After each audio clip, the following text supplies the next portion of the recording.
इसी रूप में आएगा। अव्यवहार्यम, अग्राह्यम, अलक्षणम, अचिंत्यम, अव्यपदेश्यम, एकात्म प्रत्यय सारम, प्रपंचोपशमम, शांतम शिवम अद्वैतम, चतुर्थम मन्यन्ते स आत्मा स विज्ञेय। ये मांडूक्य का मतलब उद्घोष है और उसमें खाली 12 ही मंत्र है, मतलब बहुत ज्यादा मंत्र भी नहीं है। और उसमें ये मतलब केंद्रीकृत भाव है, मतलब यही बताने के लिए तो उसमें कहा गया अव्यवहार्यम, अग्राह्यम, जिसको अविज्ञेय कह रहे हैं भगवान। क्योंकि सूक्ष्म तत्व जो है, जो अविज्ञेय है, अच्छा वही आत्मा है। अभी क्या है, इस पिछले मतलब 1 साल पहले श्राद्ध पक्ष चल रहा था, तो जस्ट अचानक मन में मेरे आया, आत्मा तो छोड़ दे, मन भी अजीर है, मन भी नहीं मरता है, क्योंकि वो भी बहुत सूक्ष्म है, जिसको अंतःकरण कहते हैं। क्योंकि वो इतना सूक्ष्म है, जिसका चिंतन करता है वही रूप रख लेता है वो। अगर हम हाथी का चिंतन करें तो हाथी रूप हो जाता है, अगर हम परमात्मा का चिंतन करें तो परमात्मा रूप हो जाता है। अच्छा, भगवान कहते हैं गीता में, इंद्रियाणाम मनश्चास्मि, इंद्रियों में मैं मन हूँ। मतलब भगवान का अगर कोई अवतार एक है तो वो मन है, इसीलिए उनको कहते हैं ना श्रीमन। हाँ, श्रीमन नारायण, श्रीमत, इसी मन को मारना है, इसी मन को मारना है। ये श्रीमन जब तक नहीं मरेगा, जब तक आपको परमात्मा नहीं मिल सकता। तो अब इसको सुन के इसको मारने का एक तरीका है। श्रीमान बना बैठा है, जब श्रीमान बना बैठा। क्या बात है, क्या बात है, क्या बात या है। में ब्रह्म जीव और माया, और श्रीमती मति परमात्मा जी, क्या बात है। ये मन और मति है ना, ये मैं इनको कुछ बोलना चाहूंगा। ये मन और बुद्धि का खेल है सारा। इजाजत है तो मैं बोलूं। हाँ बोलो। साहब ने रास्ता मार्ग पे चलना सिखाया, हाँ। लेकिन साहब की दया रही मेरे ऊपर, जो मैं आप तक पहुंचा। तो ऐसा नहीं है। देखो ऐसा ही होता है, पुराना गुरु जो होता है ना, पुराना ज्ञान देने वाला, वही आगे का रास्ता खोलता है। 10वीं का गुरु ही आपका 11वीं का द्वार खोल सकता है, 11वीं का गुरु 11वीं का द्वार नहीं खोल सकता। आपको तो 2 साल तो लगे। 11वीं के गुरु के पास चले जाओ, गुरु जी द्वार खोल दो, फिर एडमिशन ले लो, वो क्या कहेगा 10वीं का सर्टिफिकेट दिया पहले। अगर 10वीं का सर्टिफिकेट है तो तुझे 11वीं में एडमिशन मिलेगा। तो दरवाजा किसने खोला? 10वीं वाले। मैं गुरु जी कुछ तो प्राइमरी का ज्ञान लिए बैठे खाली हाँ, खाली प्राइमरी ज्ञान लिए बैठे हैं। मन को कैसे मारा जाता है? मन को मारने की विद्या ही कबीर साहब के पास है जी। ये मन ना ब्रह्मा जी से मरा, ना विष्णु जी से मरा, ना शंकर जी से मरा। अरे माया महा ठगिनी हम जानी, केशव के कमला बन बैठी और शिव के भवन भवानी, योगी के योगिन बन बैठी, ब्रह्मा के ब्रह्मानी। माया को तो बगल में बैठा रखा है और कह रहे हो कि मन मर जाएगा, कभी नहीं मरेगा।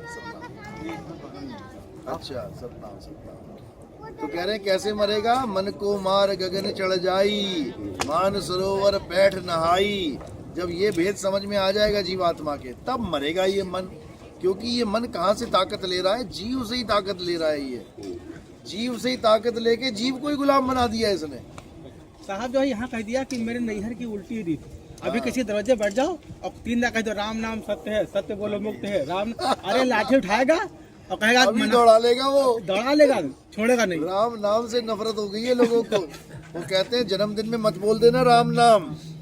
क्यों नहीं बोल देना? वहाँ भैया की जय बोलना, वहाँ भैया की जय बोलना। भैया गए तो भी मुंह बन जाएगा। क्या गए? भैया की जय बोलो केवल। राम नाम वाले ही अपने बर्थडे में या अपने किसी त्योहार में या अपने किसी अच्छे खुशियों के पलों में राम नाम सत्य है नहीं बोलते जी। राम की पुजारी वो डरते उससे हैं, डरते हैं। कहते बताओ, जो ये सत्य जयकारा 24 घंटे होना चाहिए, उसको कहते हैं ये मरने का उसको कहते हैं मरने का ये कलमा मरने है। पे लगाओ इसको। कहा है मरने का कलमा है, मरने का कलमा है। इसको मरने का कलमा बोल दिया। ये मरे में केवल बोला जाता है।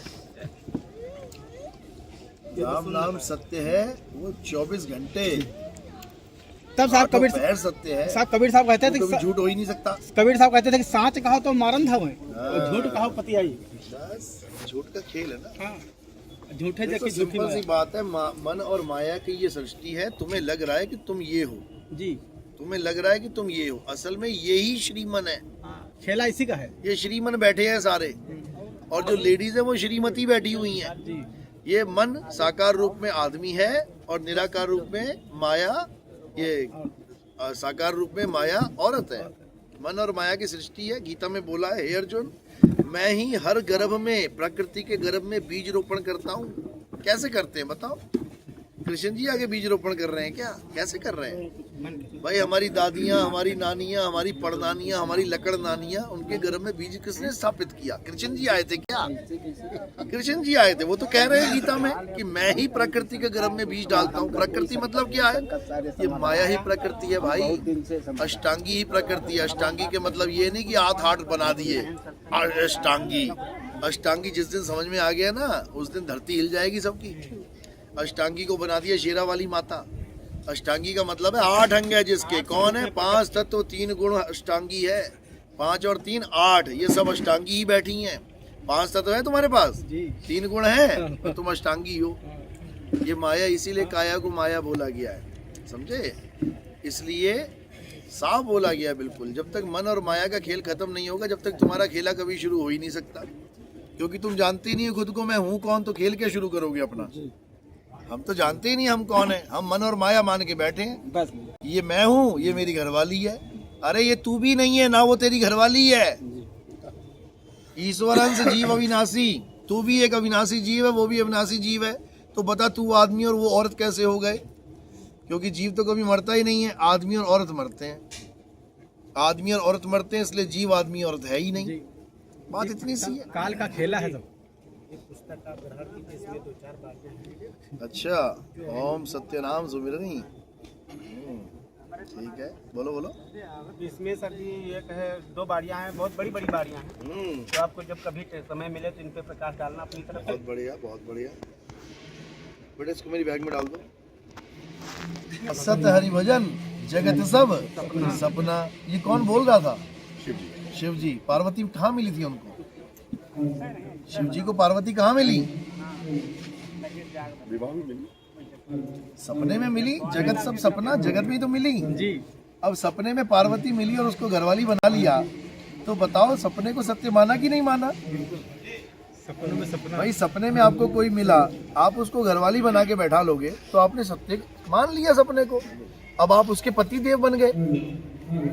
पति देव बन गए, इसी को बोला है कि केशव के कमला बन बैठी और शिव के भवन भवानी, माया महाठगिनी हम जानी। बस यही दिक्कत है, जो माया के स्वामी बने बैठे हैं, हम उनको माया से परे समझ रहे हैं, हम उनको परमात्मा मान रहे हैं। परमात्मा ही माया से परे है। अरे ये जीव भी माया से परे नहीं है। जीव अविनाशी होकर भी माया से परे नहीं है। ये पारक सिद्धांत वाले कहते हैं जीव माया से परे है, जीव को जानो। जीव तो लिप्त है माया में। तो साहब जो या में ब्रह्म, जीव और माया। हाँ, इसमें जीव, या में ब्रह्म, मन, ब्रह्म मन का माया, जीव और माया समर्थ कैसा ऐसा खेल बनाया। उसी खेला में चल रहे सब लोग। तो ये समझना बहुत मुश्किल है। सारी उम्र बीत जाती है केवल अपने स्वरूप को जानने के लिए। दूसरों को छोड़ो, सब दया गुरु जी की है। दूसरों को छोड़ दो। मैं तो कुछ सारी जानता ही नहीं उम्र था। बीत जाती है ये समझने में कि जानना किसे है। जी। बड़े बड़े भगत बन के मंदिर बनवा के चले गए अपने अपने नाम के। 108 महाराज जी, 1008 महाराज जी। महाराज जी को ये भी नहीं पता लगा सारी उम्र करना क्या था।